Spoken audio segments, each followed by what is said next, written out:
अवधूत चिंतन श्री गुरुदेव दत्त श्री स्वामी समर्थ महाराज की जय, अक्कलकोट महाराज की जय। मी माधवी आपल्या सगळ्यांचं स्वागत करते माझ्या चॅनलमध्ये। हे स्वामी माऊली सगळ्यांच्या पाठीशी राहा, सगळ्यांवर तुमची कृपा असू देत, सगळ्यांना भरभरून आरोग्य ऐश्वर्य द्या, सगळ्यांच्या इच्छा पूर्ण करा, सगळ्यांना चांगली बुद्धी द्या, हीच तुमच्या चरणी प्रार्थना। तर आजचा व्हिडिओ करण्याचं कारण आहे, आज नवरात्रातली आपली दुसरी माळ, तर शारदीय नवरात्रातली ही दुसरी माळ आहे। तर आपल्याला काय करायचं आहे, काय नाही आहे, आणि आपल्याला देवीचा आशीर्वाद मिळवण्यासाठी आपण काय करू शकतो याबद्दल आपण आज माहिती घेणार आहोत। चला तर मग काहीही वेळ न घालवता आपण सुरुवात करूया। तर ज्यांनी कोणी उपवास केला आहे त्यांनी ब्रह्मचारिणीची पूजा करायची आहे। सकाळी लवकर उठून आंघोळ करायची, पूजा करायची। तर पूजा केल्यानंतर आपल्याला फूल, धूप, अगरबत्ती, दिवा, तर नवरत्नांमध्ये काही जण अखंड दिवा लावतात, त्यामुळे दिवाचं काही नाही, फक्त आपल्याला काय करायचं, तेल ओतत राहायचे, दिवा न भिजणार याची काळजी घ्यायची आहे। सो काही जणांच्या घरी गट, तर माझ्या घरी गट नाहीत बसवलेले, मी इकडे गावाकडे बसवलेले आहेत, त्यामुळे मी फक्त अखंड दिवा ठेवलेला आहे।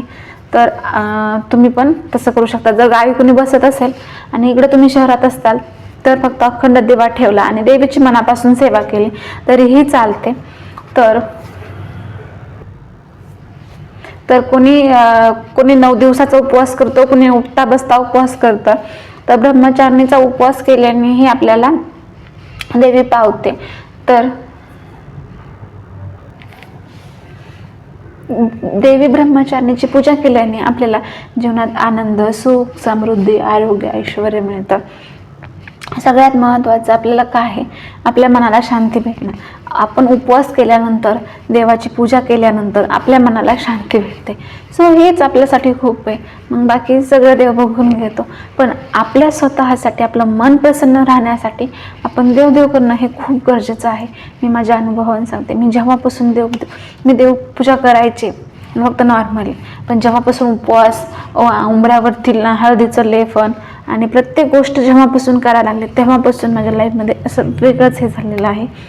एकदम असं प्रसन्न वाटतं, प्रत्येक काम करण्याची इच्छा होते, कॉन्फिडन्स वाढला आहे, सगळं झालेलं आहे। तर तुम्ही पण नक्की करून बघा।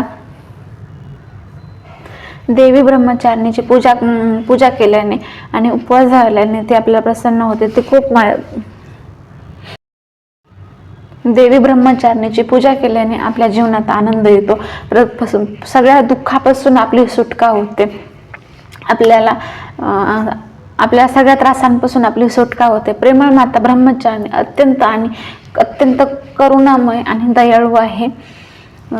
ती सगळ्या भक्तांना आपल्या त्रासांपासून दूर ठेवते, सगळ्यांचं भलं करते, सगळ्यांच्या पाठीशी राहते। तर तुम्ही पण काय करा, आपल्या देवीचा जो आशीर्वाद आहे तो मिळवण्यासाठी तुम्ही देवीची पूजा करा, 9 दिवस मनापासून उपवास करा, उपवास नाही केला तरी चालेल, पण देवीची मनापासून सेवा करा। आणि देवीची पूजा केल्याने आपल्याला आपल्या जीवनात आनंद, देवींचा आशीर्वाद आपल्याला भेटतो आणि आपल्या जीवनातले सगळे जे त्रास, कष्ट, दुःख आहेत ते निघून जातात। तर तुम्हीही 9 दिवस देवीची पूजा करा। आपल्या आयुष्यातले दुःख, दारिद्र्य, निराशा, मानसिक त्रास जो काही असेल तो सगळा निघून जाईल आणि तुम्ही फक्त काहीच नाही आहे, मनोभावे फक्त देवींची पूजा करा आणि देवी जे काय आपलं दुःख असेल ते देवीजवळ सांगा, तर तुम्हाला सगळे तुमचे दुःख, त्रास जो काय आहे निघून जाईल। आणि आपली देवी काय आहे, खूप मायाळू आहे आणि ते आपल्या भक्ताला कष्टात बघू शकत नाही, हे तुम्ही मान्य करू शकता। तर ती देवी आपल्याला नक्की या त्रासातून बाहेर काढे। देवीवर विश्वास ठेवा आणि त्यांची मनोभावे पूजा करा। तर आजचा व्हिडिओ मी इथंच थांबवते आणि आपण नंतर पुढचा 3री माळेचा व्हिडिओ पाहणार आहोत, त्याबद्दल तेव्हा तो नक्की पहा। आणि जर व्हिडिओ आवडला तर लाईक, शेअर करा, सबस्क्राईब करा, आणि जर काही माझ्याकडून चुकत असेल तर प्लीज कमेंटमध्ये सांगा, तुम्ही सगळ्याजणांनी समजून घ्या, कारण मी नवीन व्हिडिओ बनवत आहे आणि कॅमेरामुळे पहिल्यांदा आल्यामुळे माझं जरा काय विसरतंय काय राहतंय, त्यामुळे प्लीज ते मला आपलं समजून घ्या आणि वाईट कमेंट करू नका प्लीज.